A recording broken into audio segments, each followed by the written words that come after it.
Hi friends, welcome to my channel. AP intermediate 2025కి సంబంధించి రిజల్ట్స్కి సంబంధించి ఎవరైతే వెయిట్ చేస్తున్నారో రిజల్ట్స్ ఎప్పుడు లోపు రావచ్చు, అలాగే పేపర్ కరెక్షన్కి సంబంధించి కూడా ఒక ఇన్ఫర్మేషన్ అయితే రావడం అయితే జరిగింది.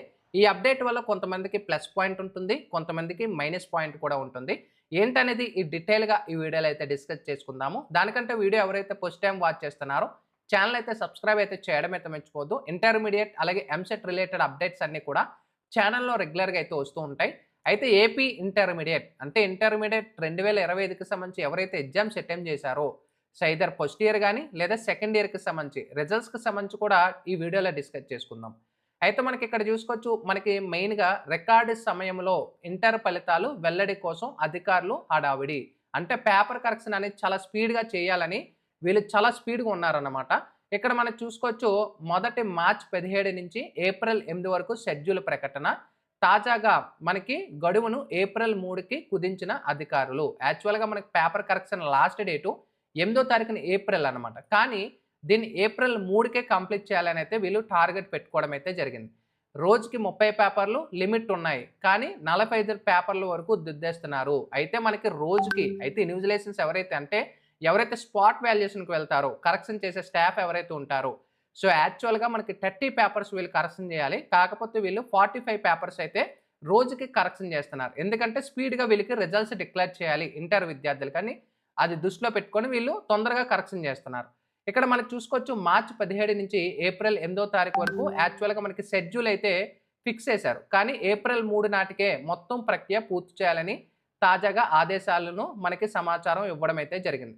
అయితే తక్కువ సమయంలో జవాబు పత్రాలు కరెక్షన్ పూర్తి చేసిన గొప్ప కోసం ఏదైనా పొరపాటు జరిగే మార్కులు తప్పుగా ఏవైనా అంటే మనకి మార్కులు ఏమైనా ఏదైతే అంటే ఇప్పుడు బాగా రాసే క్యాండిడేట్ ఎవరైతే ఉంటారో సో ఎక్కువ పేపర్లు కరెక్షన్ చేయడం వల్ల సో అలాంటి వాళ్ళకి ప్రాబ్లం ఉంటుంది. ఇప్పుడు ఎవరైతే దగ్గరలో అంటే పాస్ దగ్గరలో ఎవరైతే రాసి ఉంటారో, అంటే ఇప్పుడు మనకి పాస్ దగ్గరలో పాస్ అవుతామా లేదా మినిమం అటెంప్ట్ చేసి ఎవరైతే ఉంటారో అలాంటి వాళ్ళు బెనిఫిట్ అనమాట. ఎందుకంటే ఇక్కడ మనకి ఫాస్ట్గా పేపర్ కరెక్షన్ చేయడం వల్ల మొత్తం డీటెయిల్గా చెక్ చేయరు. సో పైపైన కరెక్షన్ అంటే పైపైన ఏవైతే సైడ్ హెడ్డింగ్స్ కానీ మ్యాటర్ కానీ ఏదైతే ఉంటుందో అది చూసుకొని మనకి మార్క్స్ అయితే వేయడం అయితే జరుగుతుంది. ఇంకా మనకు వెళ్ళినట్టయితే ఇంటర్ లిమిట్ 30, టార్గెట్ 45 జవాబు పత్రాలు. ఇంటర్మీడియట్ పరీక్ష జవాబు పత్రాలను మనకి కరెక్షన్ ప్రక్రియ ఈ నెల 7న అయితే ప్రారంభించారు. అంటే మార్చి 7వ తారీఖున స్టార్ట్ చేసి మొదటి పరీక్షగా నిర్వహించిన ఏదైతే ఉంటుందో జవాబు పత్రాలు మూలాకాను ఆ రోజే పూర్తి చేశారు. అంటే ఏదైతే 7వ తారీఖున స్టార్ట్ చేశారో స్టార్టింగ్ ఏదైతే ఇంటర్మీడియట్ ఫస్ట్ ఇయర్ ఏదైతే పేపర్ మీకు కండక్ట్ చేశారో ఆ డేట్నే మొత్తం ఈ యొక్క కరెక్షన్ అనేది కంప్లీట్ అయిపోయింది.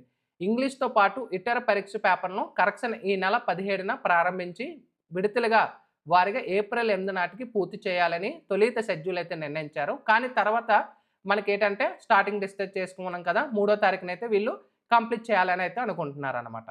ఇంకా మనకి ఇక్కడ చూసుకోవచ్చు, ఒక ఎగ్జామినర్ లెక్చరర్ ఉదయం 15, మధ్యాహ్నం 15 మొత్తం 30 జవాబు పత్రాలను దిద్దాల్సి నిర్ణయించారనమాట. ఇలా చేసినా ఎక్కువ పొరపాట్లు జరిగే అవకాశం ఉండదు. కానీ ఈసారి 40 జవాబు పత్రాల్లో దిద్దాలని చెప్పి నా ఎగ్జామినర్ ఒత్తిడి తెలియించి, అంటే మనకి ఏదైతే 30 కాకుండా వీళ్ళు కంప్లీట్గా మనకి 45 పేపర్స్ అయితే కరెక్షన్ చేస్తున్నారు. సో దీనివల్ల మనకి ఏంటంటే బెనిఫిట్ ఏంటంటే, సో ఎవరైతే దగ్గరలో రాసి ఎవరైతే ఉండిపోతారో సో ఫెయిల్ అవుదాం అనుకున్న వాళ్ళు సో మ్యాక్సిమం పాస్ అయ్యే అవకాశాలు అయితే ఉంటాయి. ఓకేనా? ఎవరైతే బాగా రాసి ఉంటారో సో అలాంటి వాళ్ళైతే ఏంటంటే ఇప్పుడు ఫాస్ట్గా కరెక్షన్ అవుతుంది. సో బాగా రాసే వాళ్ళకి మార్కులు తక్కువ అవకాశం పడే అవకాశం ఉంటుంది. ఇంకా సరిగ్గా రాయలేని వాళ్ళకి పాస్ అయ్యే ఛాన్సెస్ అయితే ఉంటాయన్నమాట. అండ్ ఇక్కడ చూసుకోవచ్చు, ఇక్కడ మనకి ఎంత ఒత్తిడిలో జవాబు పత్రాలు మార్కులు తప్పుగా నమోదు, ఒక్క పేపర్ తప్పిన విద్యార్థి తీవ్ర నష్టం కలుగుతుంది. అంటే ఒక్క పేపర్ వీళ్ళకి తప్పినా కూడా చాలా ప్రాబ్లం అవుతుంది అని ఇన్విజిలేషన్ ఎవరైతే కరెక్షన్ చేస్తారో సో వాళ్ళు కూడా వాళ్ళ అభిప్రాయం అయితే చెప్తున్నారన్నమాట. సో మీరేమనుకుంటున్నారు ఇంటర్ సంబంధించిన రిజల్ట్స్ అయితే అనేది మీరు కూడా కామెంట్ సెక్షన్లో తెలియచేయండి. అయితే టోటల్గా ఇంటర్ రిజల్ట్స్ ఎప్పుడు వస్తాయి బ్రదర్, ఇంటర్ రిజల్ట్స్ ఎప్పుడు రిలీజ్ చేస్తారంటే మ్యాక్సిమం మనకి ఏప్రిల్ లాస్ట్ వీక్ లోపు మ్యాక్సిమం మనకి రిజల్ట్స్ అవైలబుల్ అయితే ఉండే అవకాశం ఉంటుంది. ఎందుకంటే 3వ తారీఖున మన పేపర్ కరెక్షన్ అయిపోతే వితిన్ 3 or 2 వీక్స్లో మనకి ఆన్లైన్లో అప్డేట్ చేసినా కూడా ఏప్రిల్ లాస్ట్ వీక్ లోపు మ్యాక్సిమం రిజల్ట్స్ వచ్చే అవకాశాలు అయితే మనకి చాలా అయితే దగ్గరలో అయితే ఉన్నాయి. సో తొందరలో ఈ రిజల్ట్స్కి సంబంధించి కూడా మనకి తొందరలో ఇన్ఫర్మేషన్ కూడా వస్తుంది. సో ఏ డేట్న రిలీజ్ చేయాలనుకుంటున్నారు, ఏ డేట్న మనకి ప్రెస్ మీట్ పెట్టాలనుకుంటున్నారు అనేది కూడా సో మనకి రిజల్ట్స్కి ఒక 1 వీక్ ముందే ఫైనల్గా మనకి అప్డేట్ కూడా వస్తుంది. సో ఛానల్ సబ్స్క్రైబ్ చేసుకొని రిజల్ట్స్ అప్డేట్ కూడా తొందరలో మీకు అందిస్తాను. Sign up bye friends, thank you.